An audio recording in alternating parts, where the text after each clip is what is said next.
So welcome back students. हम पढ़ रहे हैं चैप्टर 5 ऑफ क्लास 10 साइंस, जिसका नाम है लाइफ प्रोसेसेस।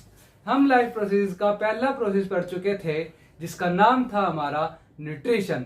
न्यूट्रिशन में हमने देखा कि जब हमारा फूड डाइजेस्ट होता है तो उसमें स्मॉल इंटेस्टाइन से जो विलाई होती है उसके जरिए फूड एब्जॉर्ब होके डाइजेस्टेड फूड पूरी बॉडी के हर एक सेल तक पहुंच जाता है।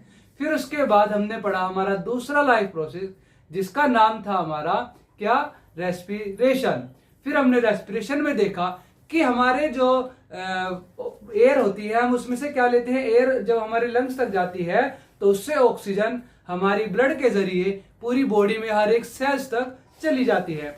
फिर वहीं वो सेल्स उस ऑक्सीजन का यूज करके ग्लूकोज को एनर्जी में कन्वर्ट करते हैं और CO2 बना देते हैं। फिर जो CO2 बनती है उसको ब्लड क्या करता है, पूरी बॉडी के हर एक सेल से वापस लंग्स में ले आता है और हमारी माउथ के जरिए या नोस्ट्रिल्स के जरिए मुंह से बाहर, बॉडी से बाहर निकाल देता है।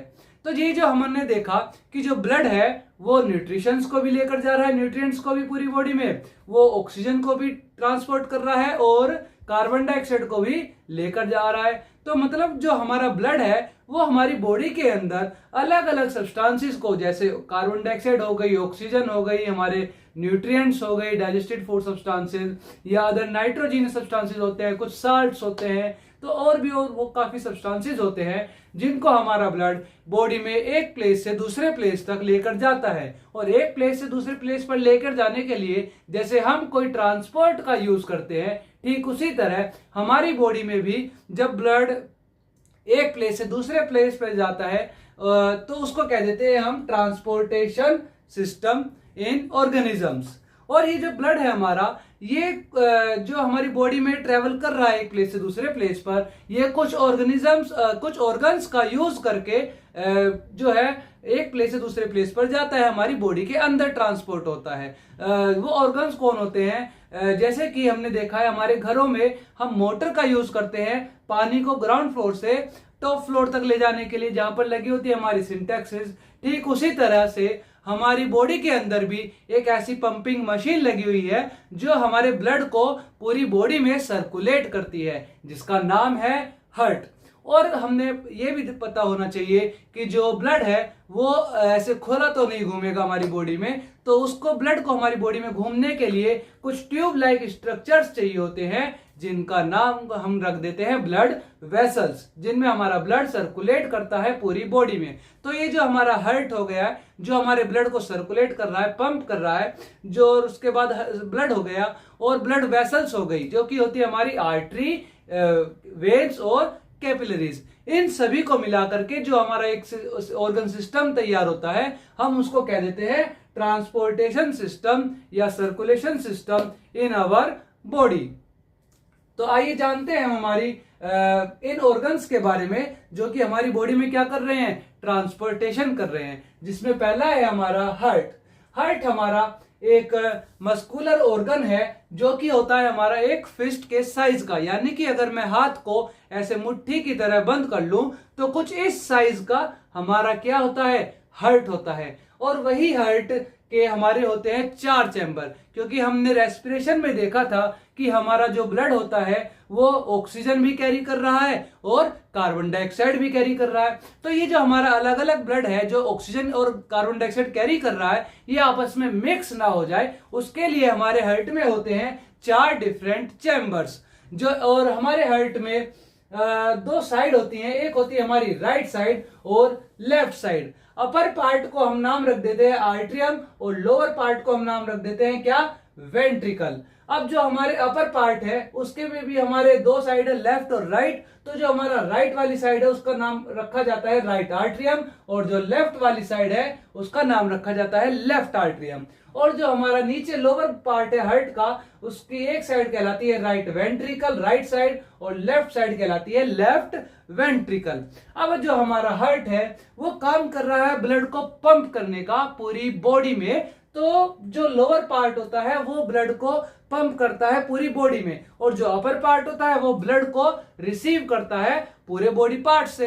तो जो लोअर पार्ट है वो क्योंकि ब्लड को पंप करने का काम कर रहा है, प्रेशर लगाने का काम कर रहा है, इसीलिए हमारे हार्ट का लोअर पार्ट जो है थिक होता है। वहीं जो उसकी जो मसल्स है वो थिक होती है। जो हमारे राइट और लेफ्ट साइड को क्या कर रही है, डिवाइड कर रही है, उसको हम क्या देते हैं, उस मसल का नाम रख देते हैं सेप्टम। और ये सेप्टम वाला पार्ट और लोअर पार्ट की मसल्स हार्ट की क्या होती है, काफी थिक होती है। वहीं जो अपर पार्ट होता है हार्ट का, उसकी मसल्स इतनी थिक नहीं होती, वो थोड़ी कंपैरिजन टू लोअर पार्ट वो थिन होती है।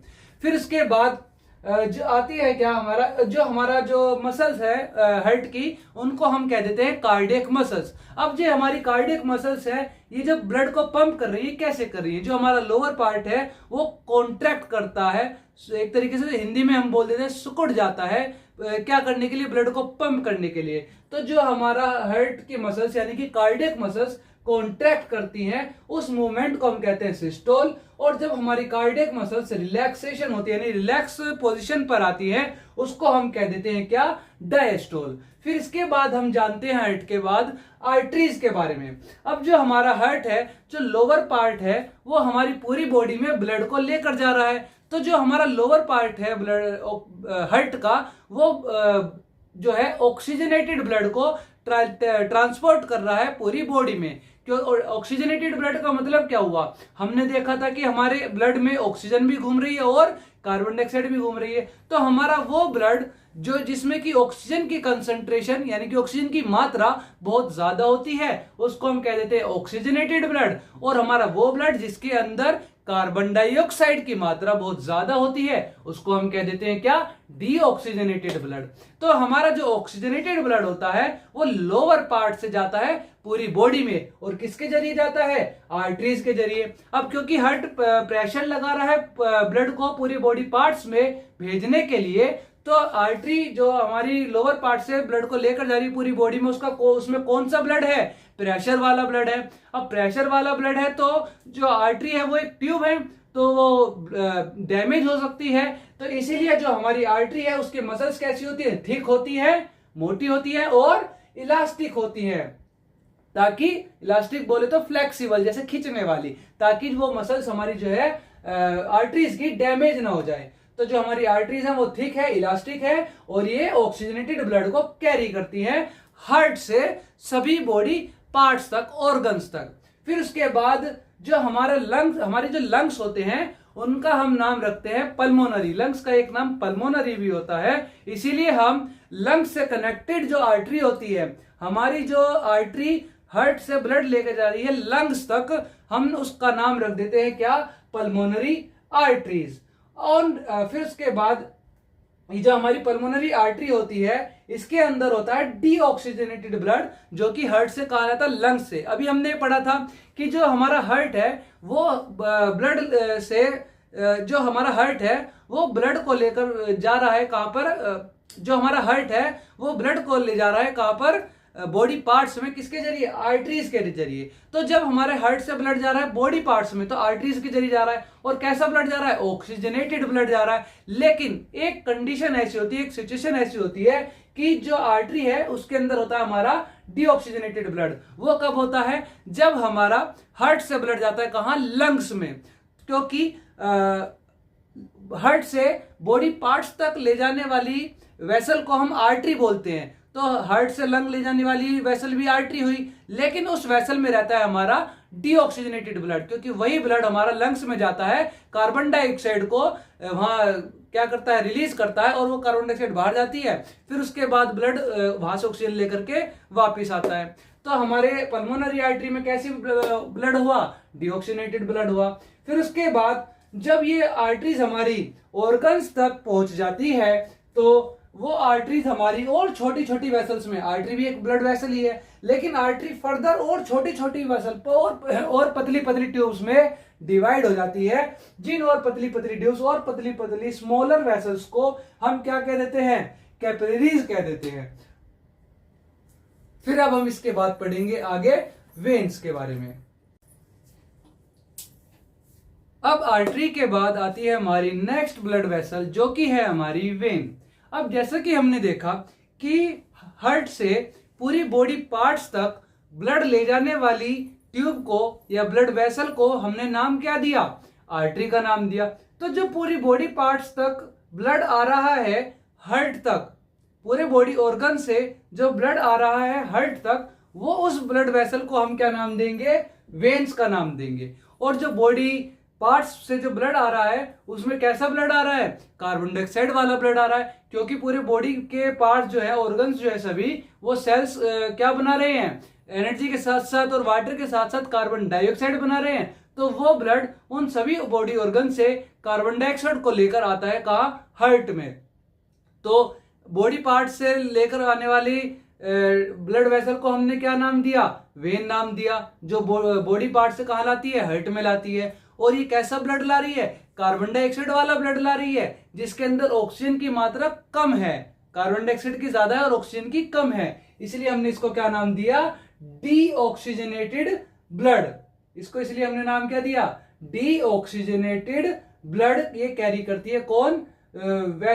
हमारी वेन्स। अब इसके बाद हमारी, जैसे हमने देखा कि आर्टरी में हमारा एक एक्सेप्शन था कि आर्टरी वैसे तो हमारी कैसे ब्लड कैरी करेगी? ऑक्सीजनेटेड ब्लड को कैरी करेगी, हार्ट से लेकर जाएगी पूरे बॉडी पार्ट से। लेकिन जो आर्टरी हार्ट से लेकर जा रही है कहाँ? लंग्स तक, उस आर्टरी को पल्मोनरी आर्टरी कहते हैं। और उसमें कैसा ब्लड रहता है? डीऑक्सीजनेटेड ब्लड रहता है। इसी तरह हमारी सारी वेन्स में तो ब्लड होगा डीऑक्सीजनेटेड, क्योंकि वो जो है ब्लड ला रही है बॉडी पार्ट से सभी हार्ट तक। लेकिन जो वेन लंग से ला रही है ब्लड कहाँ पे? हार्ट में। उस वेन में रहता है हमारा कैसा ब्लड? Oxygenated blood. और उसका नाम क्या होता है? Pulmonary vein. तो पल्मोनरी वेन के अंदर होता है हमारा क्या? ऑक्सीजनेटेड ब्लड, जो कि ब्लड को कहां से ला रही है? लंग से हार्ट में ला रही है।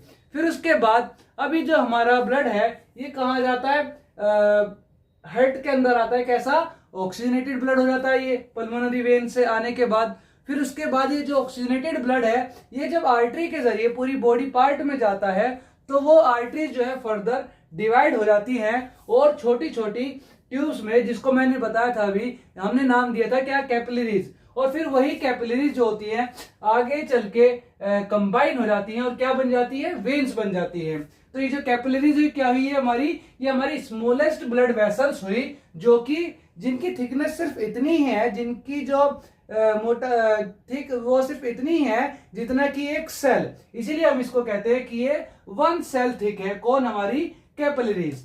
अब ये जो कैपिलरीज होती है इसी के वजह से हमारा, इसी के यही रेस्पॉन्सिबल है हमारी किसके लिए? Exchange of material between blood and surrounding sales. मतलब जो हमारा ब्लड और उसके सराउंडिंग सेल्स में जो भी हमारा मटेरियल एक्सचेंज होना होता है, चाहे वो गैसेज हो या फूड सब्सटेंसेस हो या अदर नाइट्रोजनस सब्सटेंसेस हो या कोई साल्ट हो, कुछ भी हो, वो किससे होता है? हमारी कैपिलरीज से। और जो कि हमारी कैसी एक इसकी थिन वॉल रहती है और उसके जरिए क्या करती है? मटेरियल्स को एक्सचेंज करती है। अब हमने पढ़ लिया हार्ट, उसके बाद ब्लड पढ़ा हमने, फिर उसके बाद हमने पढ़ा क्या? ब्लड के बारे में थोड़ा जाना। उसके बाद हमने पढ़ा आर्टरी, वेन, फिर पढ़ा कैपिलरीज। अब हम इसके आगे जानेंगे। तो हमने ट्रांसपोर्टेशन में देखा हार्ट के बारे में जाना, फिर हमने जाना आर्टरी के बारे में और वेन के बारे में और कैपिलरीज के बारे में। अब हम जान रहे हैं थोड़ा सा ब्लड के बारे में, जिसको इस आर्टरी और वेन और कैरी कर रहे हैं। वो जो हमारा ब्लड होता है उस ब्लड को हम कहते हैं कनेक्टिव टिश्यू। जैसे कि हमने 9th क्लास में अब तक पढ़ा है कि ब्लड हमारा एक कनेक्टिव टिश्यू होता है, क्योंकि वो कनेक्ट करता है हमारे सभी बॉडी पार्ट्स को। इसीलिए हम क्या कह देते हैं ब्लड को? Connective tissue. और इसके डिफरेंट कंपोनेंट्स होते हैं, जो कि होते हैं plasma, red blood cells, white blood cells और प्लेटलेट्स। जो हमारा प्लाज्मा होता है वो हमारा फ्लूइड सब्सटेंस होता है ब्लड के अंदर, लिक्विड सब्सटेंस एक कह सकते हैं, जो कि क्योंकि हम लिक्विड और गैसियस सब्सटेंसेस को क्या कह देते हैं? फ्लूइड कह देते हैं।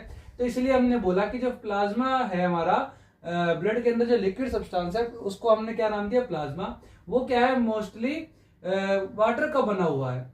इसको हम क्या कह देते हैं? Fluid substance. फिर उसके बाद हमारे जो ब्लड सेल्स आते हैं हमारे ब्लड में, उसके अंदर जो रेड ब्लड सेल्स है वो उसके अंदर कंटेन होता है क्या, हीमोग्लोबिन। आरबीसी कंटेन करता है हीमोग्लोबिन, जो कि ऑक्सीजन एफिनिटी जिसकी बहुत हाई होती है, हमने रेस्पिरेशन में भी पढ़ा था। और वही हीमोग्लोबिन हमारे ट्रांसपोर्टेशन में काम आता है, ऑक्सीजन को कैरी करने में from lungs to different parts of the body. फिर उसके बाद जो हमारा डब्ल्यूबीसी है, व्हाइट ब्लड सेल्स, उसमें वो काफी क्रूशियल यानी जरूरी होता है फॉर आवर इम्यून सिस्टम।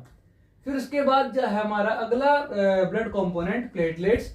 आपने देखा होगा कि कभी चोट लग जाती है तो वहां पर खून जम सा जाता है और वो खून बहने से, ब्लड को फ्लो करने से रोक देता है। तो ये जो हमारी प्लेटलेट्स होती हैं, ये हमारी काम आती है ब्लड क्लॉटिंग में। फिर वही वो इंजरी चाहे बाहर हो या फिर अंदर ब्लड वेसल्स में हो, जहां भी हमारे इंजरी होती है वहां ब्लड को फ्लो करने से रोकता है, वहां पर ब्लड की क्लॉटिंग करके, वहां पर खून को जमा करके, जिसको हम आम भाषा में कह देते हैं कि खुरंट जम गया। फिर उसके बाद हमारा आता है, अब ब्लड के बाद आता है क्या, लिम्फ। अब लिम्फ में हम जैसे हमारा ब्लड एक फ्लूइड सब्सटेंस है, तो उसी तरह हमारा लिम्फ भी एक फ्लूइड सब्सटेंस है जो कि ट्रांसपोर्टेशन में अपना एक अलग रोल निभाता है। ये जो हमारा लिम्फ होता है, जो हमारी ब्लड कैपिलरीज होती है, इनमें छोटे छोटे पोर्स बने रहते हैं। इन पोर्स में से क्या होता है कि जो हमारा प्रोटीन है और ब्लड सेल्स है या प्लाज्मा है, वो इनमें पोर्स में से, कैपिलरीज के पोर्स में से एस्केप हो जाता है, निकल जाता है, रिलीज हो जाता है। और जो हमारा इंटरसेलुलर स्पेसिस है, इंटरसेलुलर स्पेसिस मतलब जो हमारे टिश्यूज है ऑर्गन्स के, उन टिश्यूज के अंदर जो सेल्स होते हैं, उन सेल्स के बीच में स्पेस खाली रहता है। तो उन सेल्स के बीच में हमारे ये जो सब्सटेंसेस हैं, ये वहां पर जाके इकट्ठा हो जाते हैं और उसी को हम क्या कह देते हैं, लिम्फ। अब ये भी हमारा एक फ्लूइड सब्सटेंस है। तो ये जो लिम्फ है हमारा फ्लूइड, जो कि फ्लूइड सब्सटेंस है, ये हमारे इंटरसेलुलर स्पेसिस के बीच में फ्लो कर रहा होता है। और इसके अंदर, अब क्योंकि इसके अंदर आरबीसी क्या होता है, अब्सेंस होता है आरबीसी की, इसीलिए हमारा रेड नहीं होता, कलरलेस होता है। और इसके अंदर लेस प्रोटीन होता है हमारे ब्लड के प्लाज्मा से। ब्लड के प्लाज्मा में हमारे ज्यादा प्रोटीन होता है और लिम्फ के अंदर कम प्रोटीन पाया जाता है।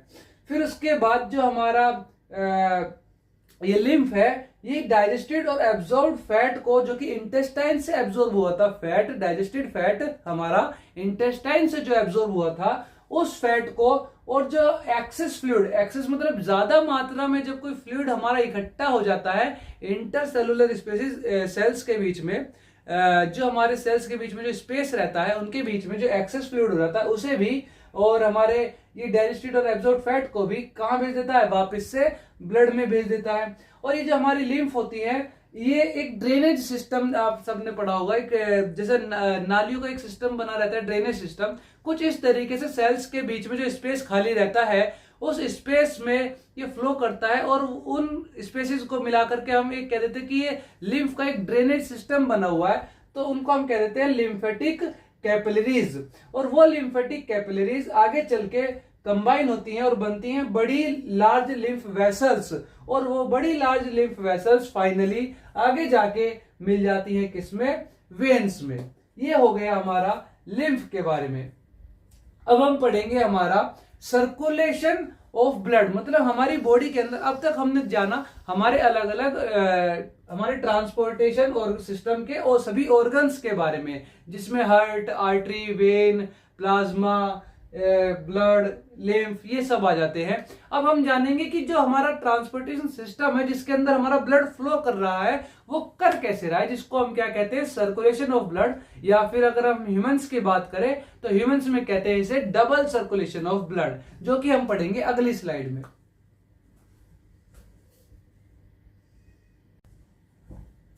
अब हम ट्रांसपोर्टेशन के अंदर पढ़ रहे हैं सर्कुलेशन ऑफ ब्लड। अब जैसा कि हम जानते हैं कि हमारा ब्लड सभी बॉडी ऑर्गन से आता है हार्ट में, और हार्ट से जाता है बॉडी पार्ट्स में वापस।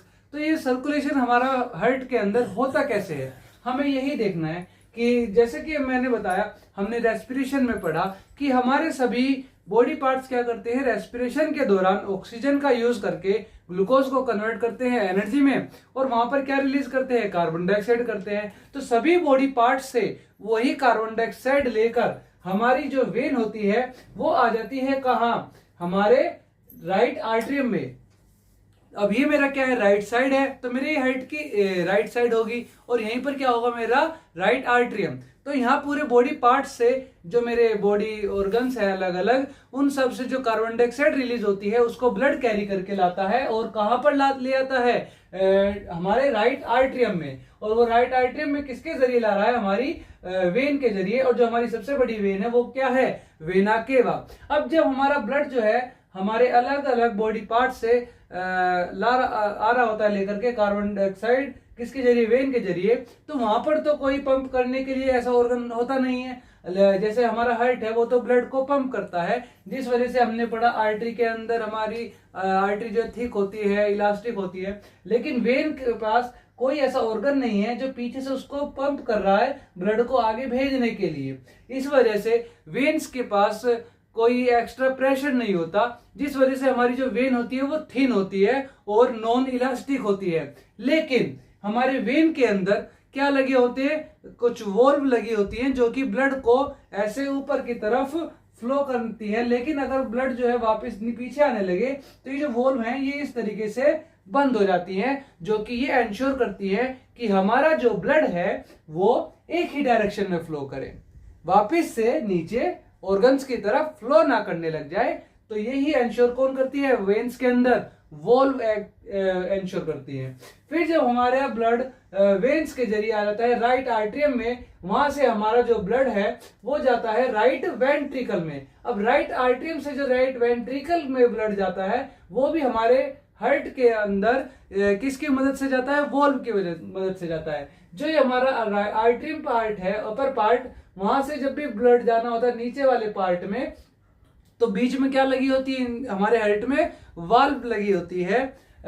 तो हमारा राइट आर्टरियम से जब ब्लड राइट वेंट्रिकल में आया तो एक वाल्व के जरिए आया, और यही वाल्व जैसे हमारी वेन में इंश्योर कर रही थी कि ब्लड सिर्फ ऊपर की डायरेक्शन में जाए, एक ही डायरेक्शन में जाए, नीचे की तरफ वापस ना आ जाए, उसी तरह यहाँ भी जो ये वाल्व होती है ये इंश्योर करती है कि ब्लड सिर्फ कहाँ जाए, आर्टरियम से वेंट्रिकल में जाए। अगर वेंट्रिकल से वापस ब्लड आने की कोशिश करता है आर्टरियम की ओर, तो ये वाल्व हमारी इस तरह कुछ बंद हो जाती है। फिर उसके बाद हमारा ब्लड जाता है ये राइट वेंट्रिकल से। अब तक ये हमारा राइट वेंट्रिकल और राइट आर्टरियम में कैसा ब्लड है, डीऑक्सीजनेटेड ब्लड है, जो कि कौन लेकर आई है, वेन लेकर आई है, कार्बन डाइऑक्साइड वाला ब्लड जिसके अंदर ऑक्सीजन की मात्रा बहुत कम है। अब ये डीऑक्सीजनेटेड ब्लड जो कि हमारे हार्ट के राइट पार्ट में है, ये कहाँ चला जाता है, राइट वेंट्रिकल से आर्टरी के जरिए कहाँ चला जाता है, पल्मोनरी आर्टरी के जरिए लंग्स में चला जाता है। वहीं ये कार्बन डाइऑक्साइड वाला ब्लड, डीऑक्सीजनेटेड ब्लड,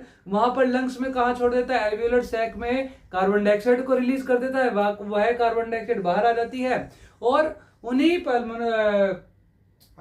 हमारे लंग्स से वो क्या कर लेता है, जो ऑक्सीजन वहां पर डिसॉल्व रहती है उसको हीमोग्लोबिन ब्लड अपने अंदर क्या कर लेता है, अटैच कर लेता है। अब ब्लड के अंदर कैसा, अब वो ब्लड के अंदर ऑक्सीजन की मात्रा ज्यादा हो गई है, इसलिए वो ब्लड कैसा बन गया है, ऑक्सीजनेटेड ब्लड बन गया है। तो अब तक ब्लड कैसा था, डीऑक्सीजनेटेड था, अब लंग्स में जाकर कैसा बन गया वो ब्लड, ऑक्सीजनेटेड बन गया है। अब जो हमारी आर्टरी जो होती है, हमारी वेन जो होती है, हमारी पल्मोनरी वेन, वो उस लंग्स में से उस ऑक्सीजनेटेड ब्लड को लेकर आती है कहाँ, लेफ्ट आर्टरियम में। फिर वही ऑक्सीजनेटेड ब्लड लेफ्ट आर्टरियम से वॉल्व के जरिए जाता है कहाँ, लेफ्ट वेंट्रिकल में, और लेफ्ट वेंट्रिकल से फिर वह ब्लड ऑक्सीजनेटेड ब्लड जिसमें ऑक्सीजन की मात्रा ज्यादा है वो ओर्टा के जरिए, ओर्टा क्या हमारी बिगेस्ट आर्टरी, उस सबसे बड़ी आर्टरी के जरिए हमारी डिफरेंट बॉडी पार्ट्स में उस ब्लड को, उस ऑक्सीजनेटेड ब्लड को पहुंचाने का काम करता है। वह आर्टरी हमारी फर्दर आगे जाकर के डिवाइड हो जाती है कैपिलरीज में, स्मॉल ट्यूब्स में, और वो स्मॉल ट्यूब्स हमारे सभी ऑर्गन्स और सभी टिश्यूज और सेल्स तक हमारा वह ऑक्सीजनेटेड ब्लड पहुंचा देते हैं, जिससे कि सभी सेल्स तक क्या पहुंच जाती है, ऑक्सीजन पहुंच जाती है। फिर दोबारा से वो सेल्स उस ऑक्सीजन का यूज करके क्या करते हैं, ग्लूकोज को ब्रेक डाउन कर देते हैं किसमें, एनर्जी में, और साथ में क्या बनती है, कार्बन डाइऑक्साइड। फिर दोबारा से वो कार्बन डाइऑक्साइड वेन्स के जरिए कहाँ आता है, हार्ट में आता है, फिर हार्ट से दोबारा वो कहा जाएगा, लंग्स में जाएगा डीऑक्सीनेटेड ब्लड, वहां पर वो कार्बन डाइऑक्साइड रिलीज कर देगा और ऑक्सीजन लेकर आ जाएगा दोबारा हार्ट में, और ये साइकिल इसी तरह कुछ हमारी चलती रहती है। तो कुछ पॉइंट्स जो हमें ध्यान में रखने होंगे क्या, कि वेन लेकर आ रही है सभी ऑर्गन से डीऑक्सीनेटेड ब्लड राइट आर्टरियम में, राइट आर्टरियम से राइट वेंट्रिकल में ब्लड जाता है, तो राइट पार्ट में हो गया हमारा डीऑक्सीनेटेड ब्लड। फिर राइट वेंट्रिकल से ब्लड जा रहा है हमारा कहा, हमारी पल्मोनरी आर्टरी के जरिए लंग्स में डीऑक्सीनेटेड ब्लड, और फिर वो डीऑक्सीनेटेड ब्लड वहां पर कार्बन डाइऑक्साइड रिलीज करके ऑक्सीजन ले लेता है, और लंग्स से फिर वो पल्मोनरी वेन्स जो है ऑक्सीनेटेड ब्लड लेकर के लेफ्ट आर्टरियम में आती हैं, और लेफ्ट आर्टरियम से ब्लड कहाँ जाता है, लेफ्ट वेंट्रिकल से, फिर लेफ्ट वेंट्रिकल से वापस से पूरी बॉडी में चला जाता है। तो लेफ्ट साइड में हमारा होता है ऑक्सीजनेटेड ब्लड हार्ट में, और राइट साइड में होता है हमारा डीऑक्सीजनेटेड ब्लड। ये हमारा क्या, सर्कुलेशन ऑफ ब्लड। अब क्योंकि हार्ट में ब्लड हमारा दो बार आया, एक बार राइट आर्टरियम में आया वेन के जरिए डीऑक्सीनेटेड ब्लड, फिर एक बार राइट हार्ट से जब ब्लड चला गया था लंग्स में, वहां से दोबारा हार्ट में आता है, किसमें, हमारे लेफ्ट आर्टरियम में, फिर लेफ्ट वेंट्रिकल से जाता है पूरे बॉडी पार्ट में। तो हार्ट में ब्लड कितने बार आया, दो बार आया, एक बार राइट आर्टरियम में, फिर एक बार लेफ्ट आर्टरियम में। तो ब्लड आता है आर्टरियम में और जाता है वेंट्रिकल से। तो ब्लड में हर्ट दो बार आया, इस वजह से हम इस सर्कुलेशन ऑफ ब्लड को क्या कह देते हैं, डबल सर्कुलेशन ऑफ ब्लड। और इसके अलावा ये था हमारा क्या, double circulation of blood in human beings. इसके अलावा कुछ पॉइंट्स हैं हमें जो हमें रिमेंबर रखने की जरूरत है, जैसे कि जो हमारे बर्ड्स होते हैं या मैमल्स होते हैं, हम भी मैमल्स में आते हैं। मैमल्स कौन होते हैं, जो गिव करते हैं बर्थ टू यंग वंस, ना कि एग देते हैं। ओके, तो जो मैमल्स होते हैं या बर्ड्स होते हैं, उनके हार्ट में 4 चैम्बर होते हैं, और इसी 4 चैम्बर की मदद से ऑक्सीजनेटेड ब्लड और डीऑक्सीजनेटेड ब्लड अलग रहता है, और जो ब्लड सर्कुलेट होता है उससे एक टेम्परेचर हमारे मैमल्स का और बर्ड्स का क्या रहता है, टेम्परेचर, बॉडी टेम्परेचर मेंटेन रहता है जब वो ब्लड हमारा बॉडी में फ्लो करता है। फिर उसके बाद आता है हमारा एक पॉइंट कि एम्फीबियंस जो होते हैं, जो कि हमारे लैंड और एक्वेटिक प्लांट्स दोनों में आते हैं, दोनों जगह रह सकते हैं,